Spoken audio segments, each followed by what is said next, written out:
ஆண்டவராக இயேசு கிறிஸ்துவின் நாமத்தினாலே இந்த காலை வேளையை உங்களை அன்போடு வாழ்த்துகிறோம். விசேஷமாய் குடும்பத்திற்காக கர்த்தர் தருகிற ஒரு நல்ல வார்த்தை, நல்ல ஆலோசனைகளை கர்த்தர் நிச்சயமாகவே இன்றைக்கு நம்மோடு பேசுவாராக. இன்றைக்கும் நாம் தியானிக்கிற தேவ வார்த்தை சங்கீதங்களின் புஸ்தகம் 5வது அதிகாரம் 12வது வசனம். கர்த்தாவே, நீர் நீதிமானை ஆசீர்வதித்து காருண்யம் என்னும் கேடகத்தினால் அவனை சூழ்ந்து கொள்ளுவீர். கர்த்தருடைய பரிசுத்த நாமத்திற்கு ஸ்தோத்திரம். பாருங்க, கர்த்தருடைய வார்த்தை சொல்லுகிறது, கர்த்தாவே, நீர் நீதிமானை ஆசீர்வதித்து. கர்த்தருடைய வார்த்தை இதுதான். கர்த்தர் நீதிமானை ஆசீர்வதிக்கிறார். இப்ப நல்லா கவனிங்க, நீதிமான்னா யாருங்க? அது யார் நீதிமான்? இயேசுவின் ரத்தத்தினாலே கழுவப்பட்ட அத்தனை பேருமே நீதிமான் தான். ஆமென் சொல்லுவோமே. ஆமென். இயேசுவின் ரத்தத்தினால் கழுவப்பட்டவர்கள் நீதிமான்கள். நீதிமானை கர்த்தர் ஆசீர்வதித்து. பாருங்க, அவருடைய ஆசீர்வாதம் எப்படிங்க இருக்கும்? தயவு, கிருபை, நன்மை, பெருக்கம் எல்லாமே அதுல இருக்கும். கர்த்தர் இந்த 10வது மாதத்திலே குடும்பமாய் இந்த வார்த்தை கேட்டுக்கொண்டிருக்க அருமையான தேவ பிள்ளைகளாகி உங்களுக்கு கர்த்தர் சொல்லுகிற காரியம், கர்த்தர் உங்களை மாத்திரம் இல்ல, உங்கள் குடும்பத்தையும் கர்த்தர் ஆசீர்வதித்து. ஆமென் சொல்லுவோம். ஆமென்.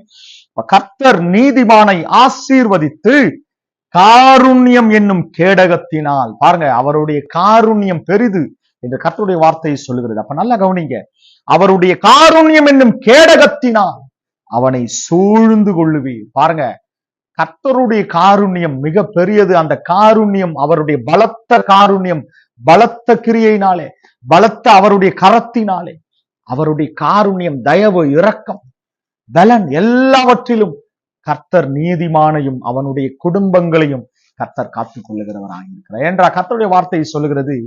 தாவீது சொல்லும் போது இப்படி சொல்றான், நான் இளைஞனா இருந்தேன், முதிர் வயதுள்ளவனுமானேன், ஆனால் நீதிமான் கைவிடப்பட்டதை. கவனிங்க, நீதிமான கர்த்தர் ஒரு நாளும் கைவிடல. சரி, நீதிமான் தான் அப்படின்னு இல்ல. பாருங்க, அடுத்த வார்த்தை சொல்லப்படுது, நீதிமான் கைவிடப்பட்டதையும் அவன் சந்ததி அப்பத்துக்கு இறந்து திரிகிறதையும் நான் காணவில்லை. அல்லேலூயா.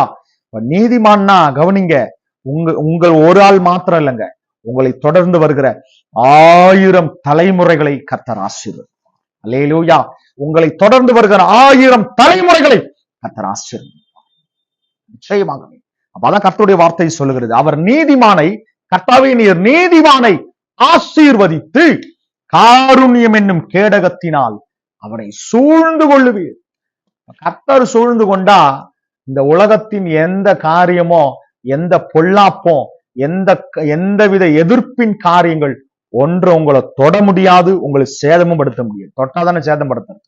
உங்களை யாரும் ஒரு இம்மி அளவும் உங்களை தொட கர்த்தர் விடவே மாட்டார். ஆமென் சொல்லுவோம். காரணம், அவருடைய காருண்யம் உங்களை சூழ்ந்திருக்கு. உங்களை பலப்படுத்தி அவருடைய காருண்யத்தினாலே கர்த்தர் உங்களை மூடி பாதுகாத்து கொண்டிருக்கிறார். நிச்சயமாகவே தேவ பிள்ளைகள், இந்த காலைவேளை குடும்பமாய் நீங்கள் இந்த கர்த்தருடைய வார்த்தை பார்த்து கொண்டிருக்கலாம். கர்த்தர் உங்களோடு பேசுகிற காரியம், உங்களுக்கும் உங்கள் குடும்பங்களுக்கும் உங்கள் பிள்ளைகளுக்கும் கர்த்தர் அவருடைய காருண்யத்தினால் உங்கள் குடும்பத்தை கர்த்தர் மூடி வைத்திருக்கிறார். உங்க காருண்யத்தினால் உங்களை சூழ்ந்து கொண்டு உங்களை பலப்படுத்தி கொண்டிருக்கிறார். இந்த காலைவேளை இந்த தேவனாகிய கர்த்தரை நம்பி இருப்போமா? கர்த்தருக்குள் பலப்படுவோமா? இந்த அக்டோபர் மாதம், இந்த 10வது மாதத்துல கர்த்தர் உங்களுக்கு ஒரு புதிய ஆசீர்வாதத்தை உங்கள் குடும்பத்திற்கு நீங்கள் எதிர்பார்த்து கொண்டு இருக்கிறீங்களே, இந்த அநேக நாட்களா இந்த ஆசீர்வாதம் கிடைச்சா, இந்த ஆசீர்வாதம் தடைபட்டு கொண்டே இருக்கிறது. இந்த 10வது மாதத்துல கர்த்தர் ஒரு விடுதலையை, ஒரு ஆசீர்வாதத்தின் கதவுகளை கர்த்தர் திறக்க போகிறார். ஆமென். தொடர்ந்து கர்த்தருக்குள் பலப்படுங்கள். குடும்பமாய் கர்த்தரை உண்மையாகவே அவரை ஆராதித்து தொழுது கொள்ளுகிறவர்களாய் காணப்படுங்கள். கர்த்தர் உங்களுக்குள், உங்கள் குடும்பத்திற்குள் பெரிய ஆசீர்வாதங்களை, பலத்த கிரியைகளை கர்த்தர் செய்வார். ஆமென். தொடர்ந்து கர்த்தருக்குள் பலப்படுங்கள். நாம் ஜெபிப்போம். அன்பின் தகப்பனே, அருமையான பிள்ளைகளுக்காக இந்த காலை நேரத்தில் வருகிறேன். அருமையான குடும்பத்திற்காக நீ சொல்லுகிற வார்த்தை, கர்த்தாவே நீர் நீதிமானை ஆசீர்வதித்து காருண்யம் என்னும் கேடகத்தினால் அவனை சூழ்ந்து கொள்ளு. உண்மையாகவே நீதிமானையும் அவனுடைய சந்ததியும் அவனுடைய பிள்ளைகளையும் கர்த்தர் காருண்யம் என்னும் கேடகத்தினால் அவர்களை சூழ்ந்து கொள்ளுகிறேன். அவர்களை ஆசீர்வதிக்கிற இந்த 10வது மாதத்திலே குடும்பமாய் காணொளி பார்க்கிற ஒவ்வொரு குடும்பத்தையும் கர்த்தனை ஆசீர்வதிங்க. காருண்யம் என்னும் கேடகத்தினால் அவர்களை சூழ்ந்து கொள்ள வேண்டும். கரம் அவர்களோடு இருக்கட்டும். தொடர்ந்து ஆசீர்வதிங்க. ஒவ்வொரு குடும்பத்தையும் கர்த்தனை 1000 மடங்காய் ஆசீர்வதித்து பெருக செய்ய, பலத்தோங்க செய்ய, வளர்ந்தோங்க செய்ய, விருத்தி அடை செய்ய, எல்லா கையின் பிரயாசங்களையும் கர்த்தர் விருத்தி அடை செய்ய ஆசீர்வதி. கரம் பிள்ளைகளோடு இருக்கு. தொடர்ந்து ஆசீர்வதி, தொடர்ந்து பலம், மேலான நன்மைகள் கிருபைகள் தொடர்ந்து செய்யும். இயேசுவின் நாமத்தில் பிதாவே. அருமையான தேவ பிள்ளைகளே, இன்றைக்கு கர்த்தர் உங்களோடு பேசியிருக்கிறார். குடும்பத்திற்கான ஒரு நல்ல ஆலோசனைகளை, நல்ல வார்த்தையை, ஒரு ஆசீர்வாதத்தை கர்த்தர் உங்களுக்கு தந்திருக்கிறார். தொடர்ந்து குடும்பமாய் கர்த்தருக்குள் பலப்படுங்கள், கர்த்தருக்குள் நிலைத்திருங்கள்.